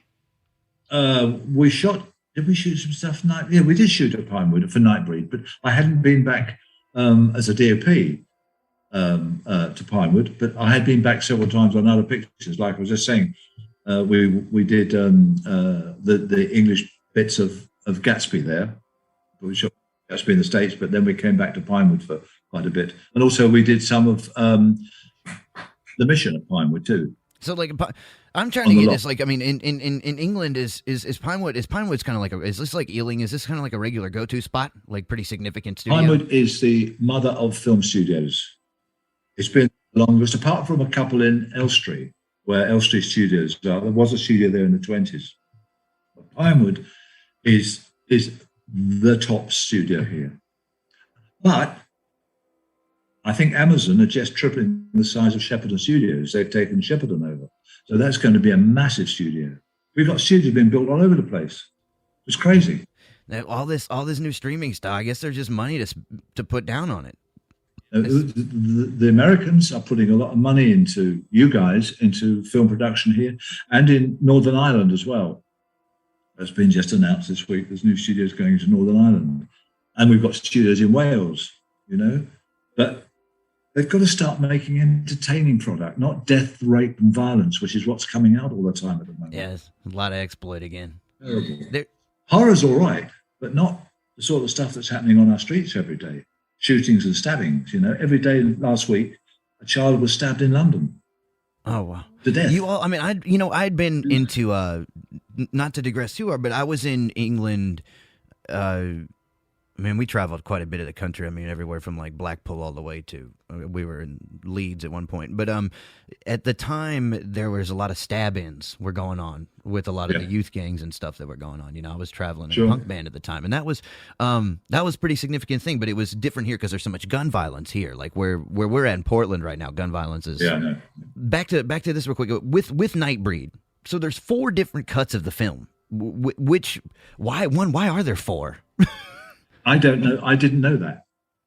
All I do know is that last year I was sent some DVDs of the 3 films for a regrade. The editors somewhere had regraded the films, and they had to send the DVDs for them to say, yeah, this is fine, I'm happy with this. There were some scenes they'd made too light. You know, they boosted them up a lot, which was not what was the first film. I don't know what other cuts they've done for those films. What was it like? Was working on now? Like this is kind of a reaching question, maybe. But when I'd seen Indiana Jones as a kid, but watching Nightbreed again and looking at some of the sets, like in Midian, was it similar to having to film like in a lot of these cavernous things in Indiana Jones as it was in Nightbreed? Because it's just kind of that elaborate big set, you know. A little bit. So there was one bit in the script which I queried Clive about, the dark hole, the black hole. Yeah. I said, how do we photograph a black hole? No lights, just dialogue, blank screen. But we had to change that because photographically it wasn't possible. The way it was written on the page, couldn't do it. You know, so I can't remember what we did, but we introduced some light into it, but to keep the mystery and the horror of it. Yeah.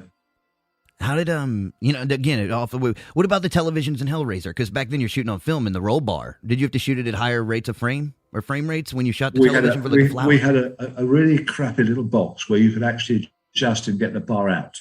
Out of the Panavision camera, and you just could dial it and say, right, bar. The operator would look through it and say, right, bar's gone, action, and you keep on it, and it always worked, but it was a very basic piece of kit with a bit of cable out of it, but you could keep the bar out. That's cool. We had a big shot to do in a corridor in a building on Fly 2. It was all strip lights. It was a big office building, about 3 floors up. And the colours of these strip lights were all right. We can't shoot this, it's a mess. Yeah. They changed them all for daylight tubes. Took the Sparks 2 days. And we photographed them. You can see it in the master shot. Mm-hmm. There's a very slight pulse. We weren't locked into the electronic system. You see it for about 2 seconds to establishing shot, and everything else in the corridor, you can't see it. But you can see these bloody things, boom, boom, boom. So we mistakes. What about, so let's talk Parents. Parents I think Parents is a pretty wild film, but it's got the most unique storyline in the world, especially for a period piece. Now, but it's also like a lot of the way the film's delivered is through a great deal of visual implication, you know, and foreshadowing. There's a lot of like close-ups of like the kidneys in the pan and the cooking stuff, and you're trying to kind of put people in a time and place while, you know, putting this aesthetic on. What did you do, or how did you work with Bob Balaban on this project to put all this together? Well, again, I think it was his first film as a director. But I like the film. I had just finished Mr. Northbound in Long Island, and the night before, I had my wife and daughter with me. We were coming back to London, and I got a call from my agent that Ernie Day, who was the cameraman on that film, he'd been on it for 3 or 4 weeks. They'd done the exteriors, and his wife had been taken very seriously ill, and he had to get on a plane and come home. So my wife and daughter came home, and I went from Rhode Island up to Toronto, I think it was, and took over. But Ernie had done all the exteriors, or most of them, and I did all the stuff in the studio. Yeah, I was wondering, because that was, other than Event Horizon, that's like the only film that you'd kind of had to jump in mid-production. Yeah. Right? And the only reason I did on Event Horizon, and it wasn't their mistake, well, it was the production mistake. They had a crew on set, second unit, sitting waiting for the main unit to finish. And sometimes they never shot, the second unit never shot in a day because the actors couldn't leave the set. And somebody decided, right, this crew is useless, get rid of them, get someone else in. And Adrian Biddle, who was photographing it, who lived with great mates, lived up the road, he said, well, get Robin in, he'll do it. And I was also told I could change the crew. I could take my own crew in, which I did, which was very unfair because I then faced the same sort of thing. We were waiting half a day for an actor to do a couple of close-ups or some inserts with his hands or whatever. But it was not very well organised. And then there was a third unit that came in. Wow. Spaceship to do the pornography stuff. God, blimey, really. Wow. That was all going. And that was the images they shot were only on the spaceship screens. It wasn't for general looking at, but you had an idea what was going on the screens. The DOP who lit that never showed up because he ran out of petrol coming to work the first morning, and the director overslept the second day. That's film production in the UK for you, see. Punctuality is all. There you go. Next. All right, so let's switch gears for a second. Now, Highway to Hell hits theaters in 1991, and right away you can see the vastness of Arizona reflected in the cinematography. I read that dust storms actually destroyed the diner set twice, so I can only imagine what that could do to the cameras and lenses. What precautions did you have to take when filming in the elements to protect the camera and equipment, and was this a hindrance to filming? We didn't have any problem with the gear. I mean, the crew, you have to be ready for anything. I mean, the day they lost that diner, and they had to rebuild it quickly. We did something else, but the gear was never in trouble at all. It was kept out of sight. Yeah. The only thing I remember about that film particularly was, have you seen the movie? Reagan has. I have not. I have. Yeah, there's the policeman in his car, police car, right? Mm-hmm. And we had a scene to do, and we were getting all ready. We had a camera set up there and the rest of it on a side platform. And the copper gets in, and he gets shot in the back of the head. Yeah. And they put an explosion in the headrest, a small charge, give a puff of smoke. Oh shit! And outside, I'm standing. I've lit whatever, put a couple of sun guns up, whatever. I'm ready to go.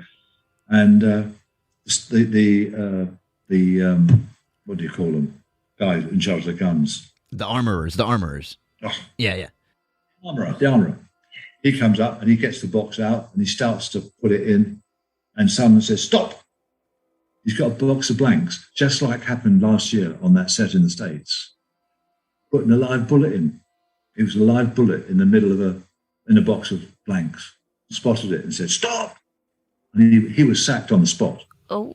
The armorer was gone. Never came back. Oh yeah, I imagine. But how the hell was a live bullet even in there? I've no idea. How was a bullet last year on that other set? But when we did the shot, we're fighting along with this thing, and the bullet, the thing went off from the back. He knocked the copper out. It was so strong, it bashed his head forward, and he became unconscious. Jeez. Didn't go in, but it was such a blast.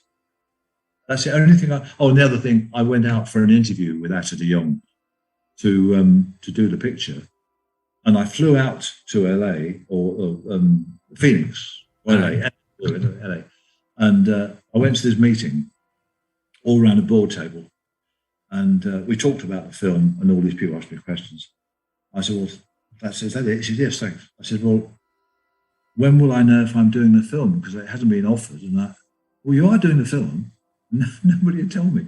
And as I walked out of the office, there was a man standing there, and I said, "Hello, are you on the film?" He said, "Yeah." I said, well, "What are you?" "I'm the first AD." Never. And I said, "Fine." He never said a word, never spoke to me again. But then when we got sets, he was very keen on getting on fast. And we had a permanent stills person with us taking pictures all the time. Yeah. When we'd done a shot, he'd move in front and take stills of the actors, the actress, and everything. Lit the girl right, And as they said, cut, print, right, kill the lights, and all the lights had started to go off. And I said, "No, you can't do that. The stills man's here. You can't photograph her with half lights on. You've got to do the stills properly. We have a time schedule." "Well, I'm sorry." And I got the producer. I said, "Can you tell him either we'd get rid of the stills man or we do the stills properly?"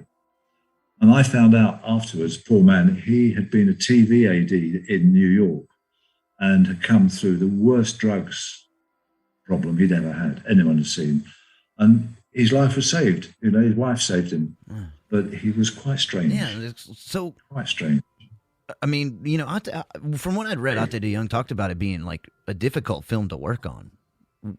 It doesn't sound that difficult from what you're explaining. It was quite hectic, and also for me, I'm now working with all Americans. It was a very nice crew, Yeah. but the person who runs it is the first AD, and that's the one thing that in the background was not good. Yeah. Oh, no, the other thing I remember, I'll just say the end of that story very quickly. At the end of that, we had the last day was shot from 9 o'clock in the evening in the studio until 2 o'clock in the morning, and that was the wrap. He treated, because there was a lot of special effects in that, like Bob Keane's crew. He treated them really, really badly, and he was their worst enemy. I mean, really badly. As we were wrapping up, I heard a shout, and the special effects boys had run at him, got him against a rostrum and roped him up, and got on top of the rostrum with a huge canister of yellow slime and poured it all over him. And then they threw buckets of water in his face. And the leading lady had a custard pie, and she ran up to throw it in his face, and she slipped on the slime, and I went up there somewhere. Anyway, one shot to do the next morning at 11 o'clock. It was a street shot, one shot. And we turned up for work, and he turned up, and he had a man in a suit. And he went up to special effects guys. He said, either you guys apologize to me in front of my lawyer, or I'll see you in court. And they apologized. So that's the sort of bit. So that's one of the reasons it wasn't that. With my crew, I was very happy. But this going on in the background all the time, everyone knew that was going on. And the way he treated special effects was appalling. And they were a great bunch. Yeah, that sounds like the man he hired them as like a street crew, man. Like they carried his ass hard. That's right. That's awesome. But then 3 months later, I get a call from Atta, and he's got another picture in the States. Would I do it? And I said, Atta, I'd love to, because he was fun to work with, Dutchman. Yeah. And he said, I'm going to ask the first AD. I said, Atta, I can't be serious. No way. And I said, I can't be doing it. If you have it in him, I can't do it. And he said, well, let's talk about it, think about it. So I put the phone down. 10 minutes later, the phone rang. It was the special effects crew from LA. Hi, Robin, you just turned him down. Fucking good job. They turned him down as well. We didn't do the picture. I don't know if he photographed it. I don't even know what it's called. But he did offer it. But not with that man as the first AD running the floor. Sorry. Yeah, sounds like a nightmare on repeat. What happened with the Himdale Corporation bankruptcy? I mean, did that get in the way of filming at all? No, didn't affect us. If that ever happens, like, do you, like, when you're done with the film, do you just consider like that job's done, you're on to the next show, or do you have a lot of feedback? No. One keeps in touch, because when they're doing the final grade, it's in my contract. When they're doing the final grade, when it's all cut and finished, they have to pay me to go in for a day and sit down and say, yeah, that's fine, or not, we need to make a change here. That's a proper contract for a DOP. You can't let the work go, because it could change, you know? No, I don't understand. All right, so collaborating with Sir Anthony Hopkins, who directed August, you've described working on this film as your favorite and have mentioned Hopkins being a huge inspiration on multiple occasions. How do you feel reflecting back on this body of work now? Absolute happiness. It was a joy to work on. Again, his first film he directed. And I was working up in the north of England on a shoot. I think it was one of the Catherine Cooksons. And I read in the paper that Hopkins was going to direct the film. And I said to my agent, I don't care what you do, I want to be interviewed for that. I loved it. I've worked with him as a focus puller on Lion in Winter. That was the first big movie he'd done with Katie Hepburn. Is that when did you kind of establish a relationship there? Not really, because that was his first film. Yeah. And that's really what launched him. He's young there. What year is this? This the 70s? It must be the 70s, yeah. Okay. Anyway, go ahead. Anyway, I got on a train and came down, because we didn't shoot on Saturday. I came down to London and went to his house, which was run near the Victorian Albert Museum in London. And I walked in, And he said, "So nice to see you." He said, "It's a long time." I said, "Yes, sir." Well, he wasn't a knight then. Wasn't Sir Anthony. He said, "Come here, I got things to show you." And I went to this beautiful sitting room, and there's a grand piano, right? And I said, "Well, that's nice." He said, "Yes, I like tinkling, I like tinkling."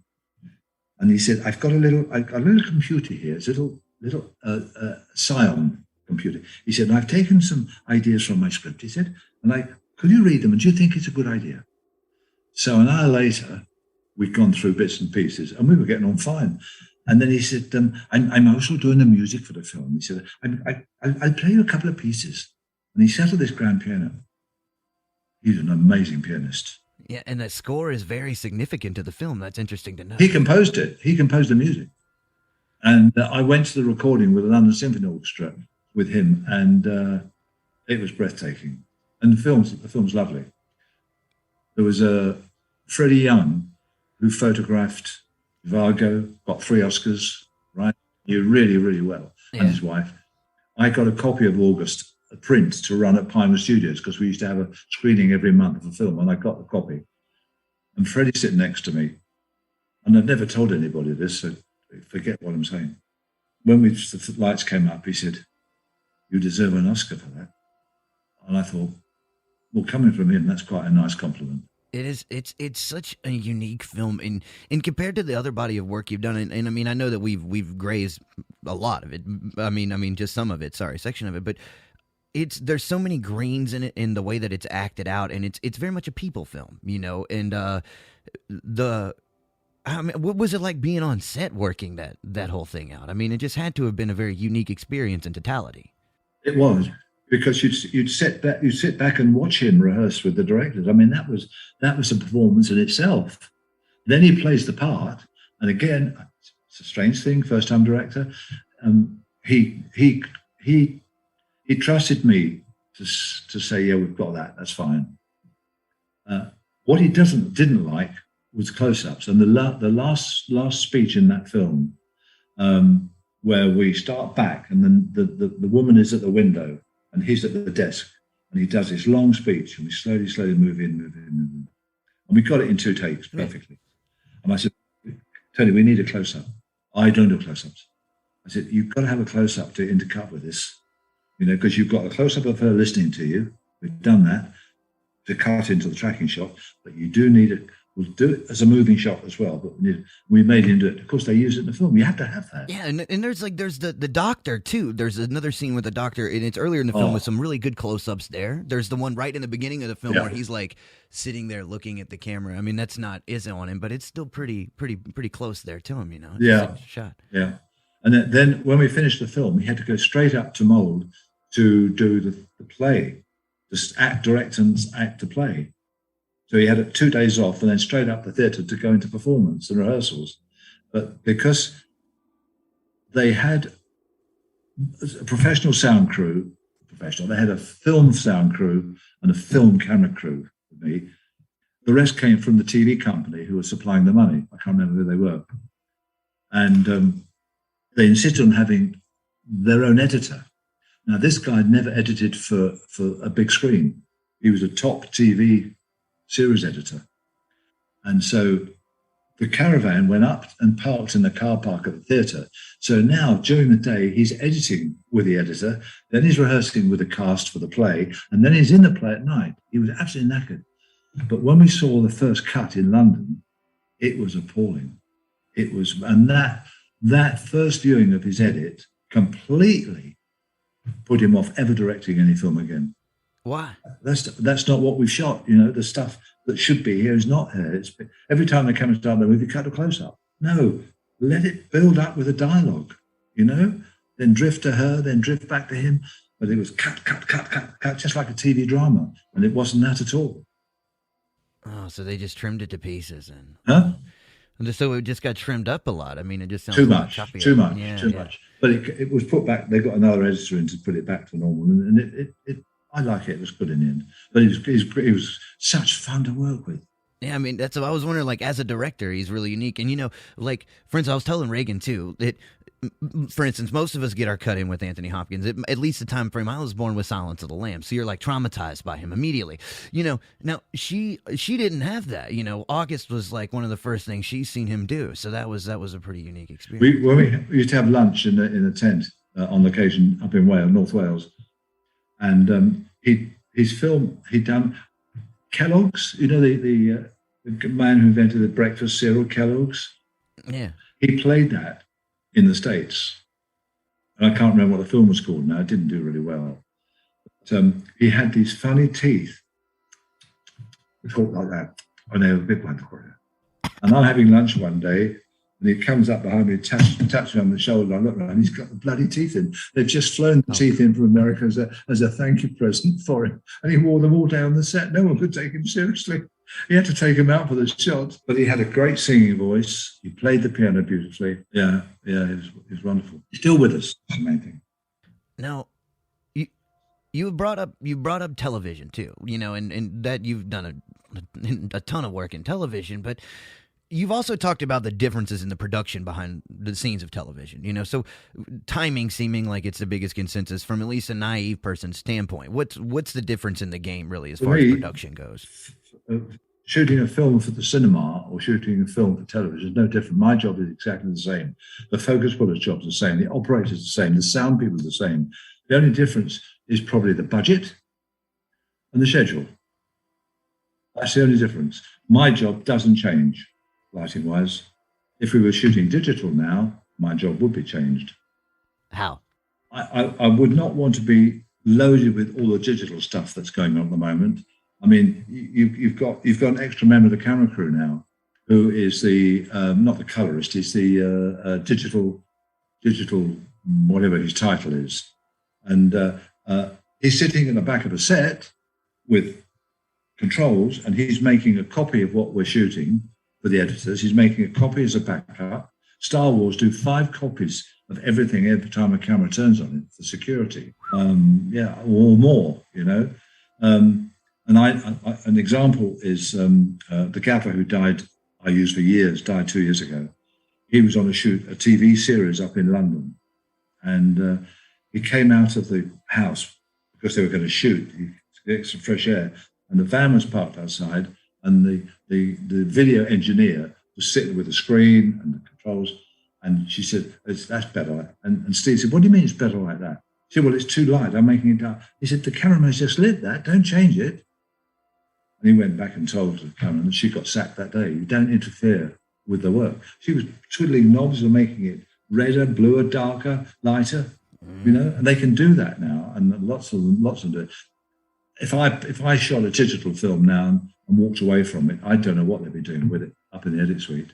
Yeah, that's true, because there's so much, as far as like the color grading processes and corrections. They can do anything they want with it now. Yeah, that's what I know. Like even Bob King does a lot. I guess from what I'd read, he does a lot of the video effects now. He's kind of transitioning and doing some of that. But I don't know a lot about that personally to speak for it. Like with with the technological developments, even in TV, because you've shot television. When did you start shooting television? I think the first job I did, somebody got sick up north, and I got a call to go up and fill in for 3 or 4 days. And I found that quite tricky because his style of lighting, I had to light the same way he'd been lighting the little rooms, 1920 poorhouses in the back streets of Leeds or Newcastle. And it was quite gritty, So for me, it was a challenge, but it was good. It was doing something I hadn't done before. But for me, TV on film is no different to shooting a feature film for the camera crew. It would be if we had digital cameras, because I'd have to be a bit wary about the lighting, and because they're so sensitive, these sensors. It's not like film. They pick up light everywhere. You've got to be so careful. But I'm glad I'm not doing it anymore. It was hard doing film, but it was fun. It's hard doing digital, but for me, it wouldn't be fun. You were presented with the John Alcott Memorial Award in 1999 from the British Society of Cinematography for your work in the film industry. Could you tell us a little bit more about this award and its importance to you as a BSC member? Listen, that award, it's lovely to get an award, but when what have I done? You know, DOPs are behind the scenes. We're not in the front of the scenes. We're quite private people. I got this award. I don't know why I got it, what I got it for, but my peers, my board members of the BSC at the time decided that you know, you've done quite a bit. I mean, one of the few things that we do, Dougie, Chick and I did claim to, that no crew ever stayed together as long as we did. And if you look at Dougie's track record, all the films he did that we did with him, it's an amazing achievement. I mean, nobody has photographed more movies, and he never got an Oscar. He got nominations. He should have had the Oscar for Gatsby, but didn't get it because it was a union block on that, we're absolutely sure, because they didn't want Chick and myself to go out to the States and do it, although they paid an operator and a photographer stay at home in New York, twice what we were being paid. The first week on Gatsby in Rhode Island, nobody would talk to Chick and myself. I couldn't touch cases. I was in they put me to Coventry, you know, and then Paramount took the union ISC to the Supreme Court, and the union lost. You all did work. Was some of this stuff when you were younger, especially when you first got involved in this, was this some of this stuff surreal when you were getting involved in these projects? Because I mean, you all have, I mean, for instance, I would probably be studying this catalog for the rest of my life. I mean, it's a hell of a significant, you know, movie catalog, and there's so many different things that we could go over. I mean, even earlier, I mean, I could fanboy you on working with Katie Hepburn at certain points, and you know, was it surreal when you were young? I mean, what was it like? And then growing up as you were going through this, how did it change? As we all got older, I think what we were doing was kind of automatic. A lot of the stuff day to day, we did it as a job, and then there are certain times where you did something which was quite extraordinary, and that sticks in my mind forever. You know, watching Hopkins act, watching Katie Hepburn and Peter O'Toole act together. I mean, the fact she had an American accent wasn't quite right, but she was quite funny. She found out I liked chocolate, Katie Hepburn, and she had a lady, we called her lady in waiting. I can't remember what her name was now, but she looked after her. She sorted her clothes out in the hotel and, you know, took all her bookings and stuff. But every morning she'd come in with a chocolate cake. Where's Robin? Chocolate Robin. You gotta have your cake. I just had a bacon sandwich. I don't want a piece of fucking chocolate, you know? Look, if Katie Hepburn gives you chocolate, you gotta take the fucking chocolate, man. Yeah. Have you seen that? No, I have not. I have not seen it, you know. But okay. There's a scene in Ireland between O'Toole and Hepburn. Was a terrible row. And we did it in a 7-minute take, one take. With tracks, and I had to zoom on, so I was pulling focus and zooming. You got a 2-shot, come back wide, and at the very end of the shot, she says, he turned around and says, "Not screw you," but he said something like, "To hell with you, woman! I'll see you in Sheen at Easter." And he storms off. He runs forward, and she really trips, and she falls against a stone seat. It's an interior castle we built in the studio in Ardmore, and we did the take 3 times. Because something went wrong with the track, there was a dialogue fault, and there was no coverage. It had to be one take. And so the last take, it was perfect. And she falls across and hits that. And then as she hit the floor, she farted. And the only people that heard it was me, because I'm so close to her, and the sound man, because the microphone was over the top of her. The sound man, that's the worst person to fucking hear it. No, it's permanent. But that's a true story. But she was, and then we did the other picture with Laurence Olivier in London, where she played. So those sort of people. I feel so privileged that I worked with people like that. You know, what was it like working with her and Olivier together? Fantastic. They were great together. Yeah. It was such a short shoot. It was a very, very short shoot. 5 weeks, maybe less. Lots of locations in London. It went so fast. I haven't got very many memories of that. I've got every film I've worked on here on DVD. So I mean, because of the chats like to you guys and the other, I've done since Christmas. I've done six of these about various films. And I mean, you don't know the thing called The Young Ones, the first Cliff Richard musical. Actually, yes. You've heard of it? It was originally a play, wasn't it? I don't know. Now, how about this? Have you heard The Young Ones? Remember the British TV show in the 80s with Oh yes. Yeah, No, this was before. That was then. also a favorite of mine. I know that's not what we're talking about here, but I had to throw that in there. This was a But musical. anyway, go ahead. This was the musical. Yes. And we did 3 of those, and so working with Cliff was great fun, and the Shadows, his band, and we did the first Young Ones, which was when we went to premiere in the Odeon Leicester Square, and it was and when the film finished, it got a standing ovation because they hadn't seen a musical like that before. It was so uplifting. Then they did the second one, which we didn't do, Some Holiday. And then we did with Sidney J. Fury, did Young Ones. Then we did Wonderful Life. And the choreographer on that was Gillian Lynn, who was one of the top English choreographers. And the style of dancing and the quality of the dancing was so much improved on the first one. First one was good, but this one was like watching a West End show. Cliff and the Shadows and everyone, they were such professional dancers. She got it out of them, you know. She died 2 years ago, I think now, Gillian. She choreographed Cats, the musical. Working on musicals, what's the difference? Oh, it's happy. As far as you're working to music, yeah. You stand there doing a job, your toes tapping, you know. What if you don't like the music? Huh? What if you don't like the music? I like all music. All right. Well, I couldn't get the devil out of you there, but no. So, but working on a musical, I mean, it just seems like there might be like more component or like a lot like I don't know, it's just bigger stuff, you know. Like when I look at the old Hollywood films with like Astaire or Cagney and them dancing and stuff, they're big, you know, and even Hey Dolly, you know, or Hello Dolly. Like, how do you shoot that when you're shooting so much? We sometimes we have 2 cameras, but sometimes we do a master, and then we do mid shots and close ups. All right, that was it. Sounds forward. Like all movie, it cuts the music. You know, the cutting enhanced the music as well. What about Larry? Let's talk about the archivist work, the stuff with Alex Thompson. You know, because I'd read a little bit about this. I wasn't able to find as much. I wasn't able to find as much information as I wanted to on that, though. So tell me more about this project. It's about the book or Alex? Both. Let's talk about Alex and then the work on the book. Well, Alec had an idea to do the book for about 6 months, and we live 5 minutes away from each other. So he said, if we put together a photographic archive of all the cameramen. Have you not seen the book? No, that's what I've seen. Yeah, no, I haven't. Okay. Can you do the photographic side of it?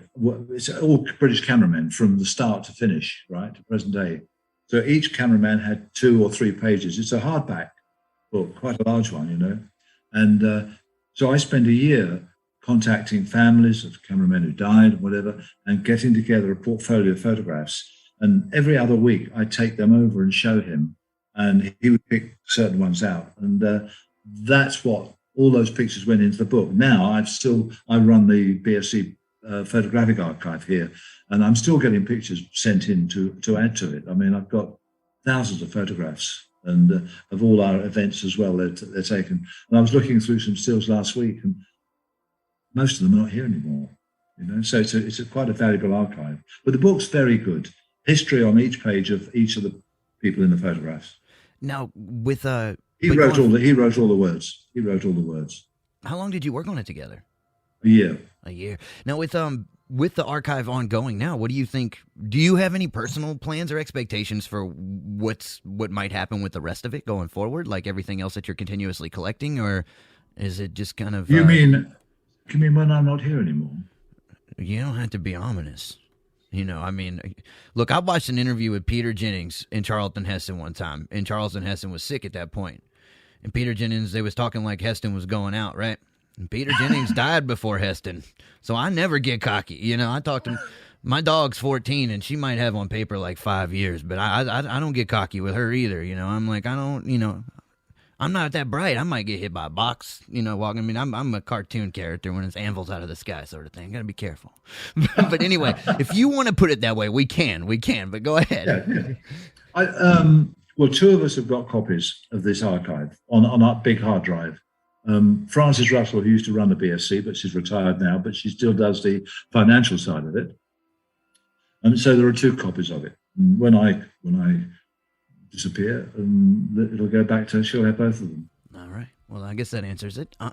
Record. It's a good record to have, And most of those people, from the 50s to now, which is 50, 60, 70 years. Yes. Of DOPs. I'm not falling for any more time lapse jokes here. You're not getting me this time, all right?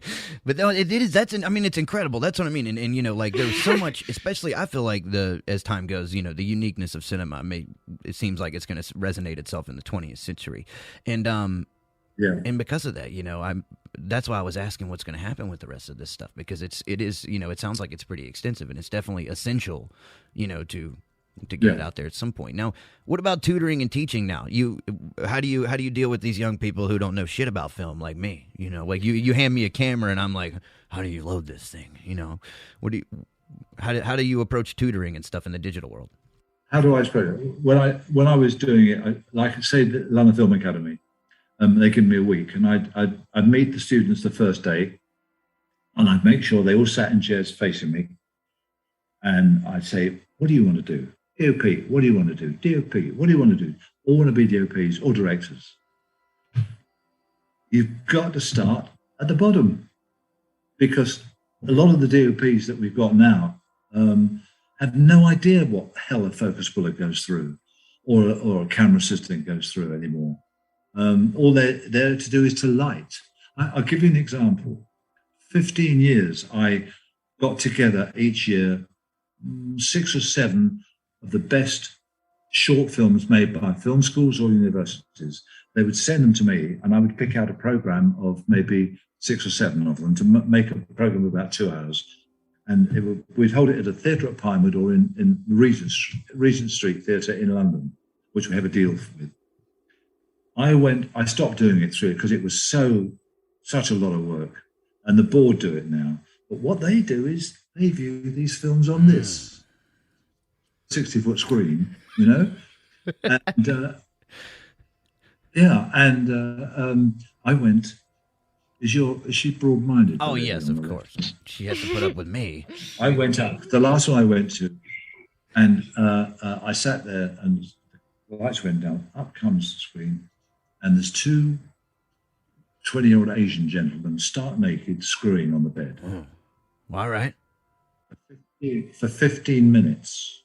It's a love story, but there's nothing left in imagination. Yeah. And then that film finishes, and the DOP goes up on stage, and there's an interviewer. Well, we had 3 days to shoot that, and I didn't have any lights, but we've made it, And that's what he thinks is cinematography. Of those 7 films they picked, there were 2. One shot on film by a lady who had done a beautiful job in an old house. It was a little 8-minute horror thing, beautifully shot, beautifully lit. And the other one was about a kid who loves spaceships in a garden in the States, and he's got a spaceship, and it's a story there, and it's so entertaining. And at the end of it, I said, well, there's only 2 films I've seen tonight, and it's a packed theatre, and both those films are entertaining. I said, I'm not sure about the others. I got a round of applause, but I don't care what I say. I really don't. But these kids, they don't understand that you have to know what everybody does on the camera crew, because I have to support them. But if you don't know what they do, how can you support them? How can you make their lives easier? Yeah. How can you make them glad to come to work every day? Yeah, So I'm glad when the pandemic started here, everything started being on Zoom. Once the film schools opened up again, just with the offices, the students who paid for degrees and stuff for a year or 2 years, they put it all on Zoom. I can't teach cinematography on Zoom. I need hands-on lights and cameras. Yeah, how do you teach cinematography on Zoom? Is like it would be like You teaching can't- all you can't do physics it. You theoretical. can't do it. You can't do it, you know. In your work developing shorts, have you ever made use of this time to teach novice filmmakers, or do these projects take a personal focus? Well, some of the schools, when they got their scripts together for their end of term films, I would go on location with them in London. Yeah, this is what you do to me. Yes, would I help them? No, I wouldn't help them. I'd sit back and I'd say to them, "This is your day, not mine. If you get stuck, come and ask me. But I'm not doing this. You've done 6 months and some training with me. You do it. If I see you're going to make big mistakes, I'll sort of call you the other quiet and just tell you. But I'm here just to watch and observe. I'm not here to do it for you." And that's the way it always worked. And because I wanted to show confidence in them, can I give you an example of where it went very wrong? Yeah. In all the film schools, I say to them, when we go on the shoots, I don't want to have a director there because I teach cinematography. You're not going to tell them how to direct it, and I'm not telling them how to photograph it. And then one shoot, I turned up in a village hall, and there was a billiard table, and the girl was playing snooker by herself. And a guy comes in and walks up to her, and she gives him the drugs, and he pays her. And they have a little chat, and he goes away again, and she goes on playing snooker. That's all it was, right? This young director was there, and I sat at the back and watched. And he could not work out with the crew how to shoot that little scene. And it was so simple. In the end, I said, can I say something? "Oh, yeah, what?" I said, "Well, can I suggest something?" I said, "If you start behind the girl playing snooker wide, the guy comes through the door in the back of the hall, and as he walks towards us, we had a dolly and a professional grip with us, because they're not allowed to use dollies without safety, right?" I said, "Come together, come around there," and then she'll go around the medium halfway. You hear the dialogue in the medium shot, and then you cover 2 close-ups, and you come back here as he leaves, and she comes back, he goes out the door, and you play the snooker. 1, 2, 3, 4 shots. Yeah. And there were 2 girls there who were student cinematographers, and one tried to speak, and this is directing. She would have told her to shut up. And at lunchtime, they came to me and said, "If he's here this afternoon, we're not working. We're going back to school." So there's a cult that doesn't work and upsets students. And if that happens on a film set, like with that AD I told you about, the film suffers. You know, it's a film. It's like any way you work, like where you're sitting now, you should be happy to go there. You should look forward to work every day. And if you don't, you're in the wrong job. With like it's because the way of like talking about the sequences of shooting, I'm curious. I know we're getting towards the end of the interview, so this chronologically may not fit. But I'm curious to know now with working with different directors. Now, if they take an approach to storyboarding or shot sequences, how do you deal with that with them? Steven Spielberg, on the first day of a shoot or the week before, each department would be given a storyboard, but a telephone directory. Every scene was storyboarded. Okay, so everyone had an idea with the script and the story how he's going to shoot it. But because it's him, you come on set and you'd rehearse the scene, which is like the storyboard. But if Harrison came up with a better idea or suggestion, he would accept that, and quickly they would just change it very slightly. So it was a collaborative effort, right? How did they communicate that to like you and Dougie though? They just you'd be listening. Oh, all right. You go with it. You know, that's a good idea. It was fine. But Steve was in charge. You know, but several people, not outside the main actors, but he would take an idea from me or Dougie, or not from me, but from Dougie or Chick. There was one time on Temple of Doom, we went to Sri Lanka, and the day before we went, Colin Manning, the gripper, who's not here anymore, he said, "I've got this lovely tool for Steve." And I said, "What's that?" He said, "It's a remote crane arm." He said, "You put a camera on it, and there's a little video camera. So the operator can sit at a desk and look at this little black and white screen, and you can operate a camera. I said, well, that's good, Colin, but how can I pull focus? Back from Sri Lanka, set the first day, they show him this thing. And I said, well, it's clever, but you can only use wide lenses on it. And as a focus puller, I tell him that. And we had a shot on that going through all these Egyptian polystyrene statues at the studio. Yeah. Remember? Pushing No, I through. know where you're at. And the first shot was on a 35mm wide lens. So I left it at 6 feet, fine. Then from the corner of the stage, I had Stephen say, right, put a 75 on. And I said, well, what are you going to do with that? He said, well, we'll get chick to pan from one face to another. And Colin's in front of me, guiding the arm, and I can't see where the lens is. I can't see it. I've got no remote focus. And at the end of the shot, I went to the chick and to Stephen on the side. I said, you haven't got this shot. You haven't got it. And I said, I've told you that. I couldn't see the lens. Most of it's going to be soft, although I can't see that myself. And she said, well, it looks sharp on this little black and white screen. It wasn't high def screen either. It's black and white. Yeah. Next morning, I always got Dougie's lab reports at 7 o'clock or 7:30 and went and told him everything was fine with it. And they said, well, this slate number 75, it's not sharp. None of it. So I went and told them. And every day, first and second unit would go to the theatre and watch rushes at lunchtime. And when this shot came up, a voice from the theatre said, Raban, that's the worst day's focus pulling I've ever seen.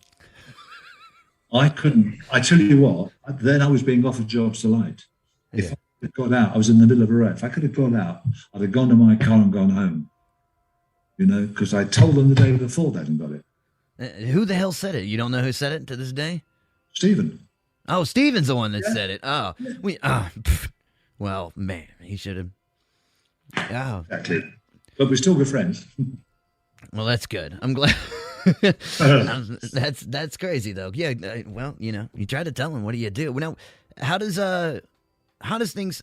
You know, when you first got into this, you know, we've talked about a lot of the technological changes in later game with you. Now, what about when you were first coming up? What were like, you know, the people that were in the industry at the time? What were a lot of the changes they were like? I don't know, or you know, what were the similarities and transitions of technology and style? You know, I mean, you're coming in like right after the studio system basically falls apart in a sense. I'm not quite sure how to answer that. I think the people of older ages adapted to the changes, like particularly, well, sound became digital before camera did. They adapted to all that. But for me, and I don't know if you're the same in the States, there's a lot of criticism going on here about how bad sound is because you have so many cameras on it now, like 5, 6 cameras, you can't get a microphone over the top of the head, you know?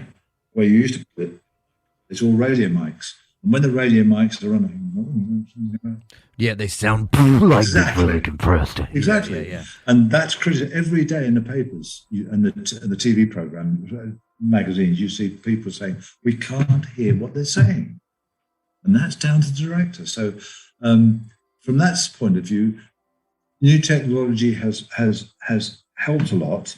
Digital sound, I think, is amazing. And some of the digital pictures I'm looking at are amazing too.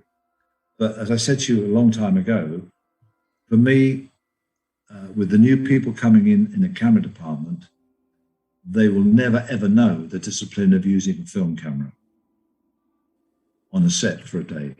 It will be a completely strange world to them, watching a blocking of a scene, and then the lighting of the scene, and then the rehearsing of it and shooting. So everyone knows what's happening. I have reports every week from people saying, we don't know what's going on. Just shoot it, pick the bits. I mean, clarity would have to be key in order for this just not to be a mess. But I have read about these like crazy speedy productions where you just, on all fields, where you just get out there and they're like, go for it. And then they kind of piecemeal it together. Exactly, yeah. It's strained. It's strained. I mean, visually, the visuals of things like, for instance, I've seen some of these movies that are like very, you know, they're effects to death, and even though you can appreciate the editorial work on it or the rendering work of it, it's there's not a lot of the story there at times. You know, we've long surpassed. You know, I'm intrigued when I find movies now that really tell good stories, and then they match with the cinematography so that it, you know, because you're telling this through a visual medium. You It doesn't need entertain to be too people. wordy. Yeah. Most of these games, well, they are the films that are attracting young people now on a big screen. They're computer games, all digital images. You know, I can play them on this like we all do. But Yeah. going to the cinema, you need to be entertained. You need to be made to cry, made to laugh. I mean, I cried in West Side Story. I thought it was amazing until I saw the girl Marie on a chat show here last week. She's listening. That girl was so up her own backside, it wasn't true. There were 5 hours at the chat show, and she, oh, well, I love it. I'm doing that. I've got this. I got that. For Christ's sake, calm down. She's not seen in Marie in West Side Story. This is a girl who suddenly hit stardom. Filmmaking is about entertaining and telling a story and taking the audience with you. Robin, we are running short on time, but it has been a pleasure having you on to speak with us about your work as a director of photography and cinematography. All right, there you go. There you have it, wall crawlers. The cinematic legend himself, Robin Vidgeon, still raising hell behind the camera well into the 21st century. Robin, again, thank you for coming on the show this evening. It's been a blast. It's been a blast. It was my pleasure. Great pleasure meeting you. Stay tuned because we will be back to wrap up tonight's episode in just a moment. I'm Miss Ragan here with Poxy Leonard, and you're listening to The Ghost of Hollywood. Want to be in the know for all things Ghost of Hollywood? Check out our website at theghostofhollywood.com for all the newest episodes and updates. And don't forget to listen every other Friday live on KBOO 90.7 FM Portland. If you're not local, you can also find us live on KBOO.FM. And while you're there, please consider donating to Portland's very own listener-powered radio. All right, wall crawlers, it's time for tonight's episode to come to a close here on The Ghost of Hollywood. I'm Poxy Leonard with Miss Ragan, and we've been speaking with cinematographer Robin Vidgeon about his career working on some of the most iconic movies to ever see the silver screen. You know, did the story with Katharine Hepburn farting on him during The Line of Winter throw you off at all? I'll probably retell that story to anyone who will listen for the rest of my life. It's a good one for sure. Yeah, and if anyone can deliver a fart on set like a champ, I bet it was Katharine Hepburn. This has gone too far. Oh, come on. All right, everybody, it's time for Poxy and I to say so long. We'd like to thank Robin Vidgeon for joining us on tonight's show, as well as Stacey Brown and Yasmina Lewis at Berlin Associates for their constant communication and assistance organizing the interview.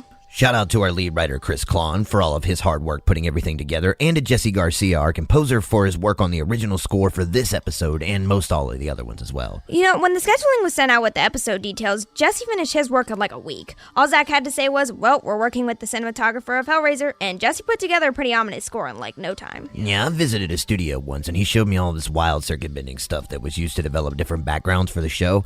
He's been doing this stuff for years, so I feel like this is pretty easy for him to accomplish, but regardless, he definitely puts together some cool stuff, and we need to get it up on the website at some point, I think. Speaking of the website, to check out more episodes of The Ghost of Hollywood and follow updates and news concerning the show, you can visit us at theghostofhollywood.com. The Ghost of Hollywood is also streaming and available for download wherever you source your podcast, so please listen, like, and subscribe. And that'll wrap it up here for us at Electric Garden Studios in Portland, Oregon. Season 2 continues with a new episode next month, so be on the lookout as show announcements are made available. All right, everybody, you're listening to The Ghost of Hollywood. Until next time, good morning and good night. All right, cut. That's a wrap, everybody. Chris, get the print sent over to Grady and Microphonic by tomorrow morning. Hey, Reagan, what is this? Poxy, do not open that.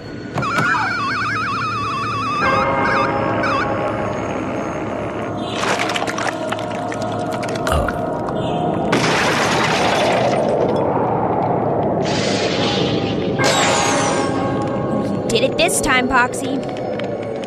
Poxy, you've opened the box. Now you must come with us. Oh, shit.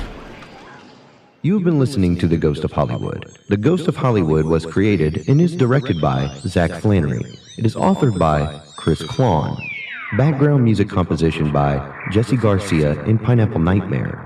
Mixing and mastering in final production by Zach Flannery and Grady Sizemore at Microphonic Meltdown. Performances by Reagan Flannery and Zach Flannery.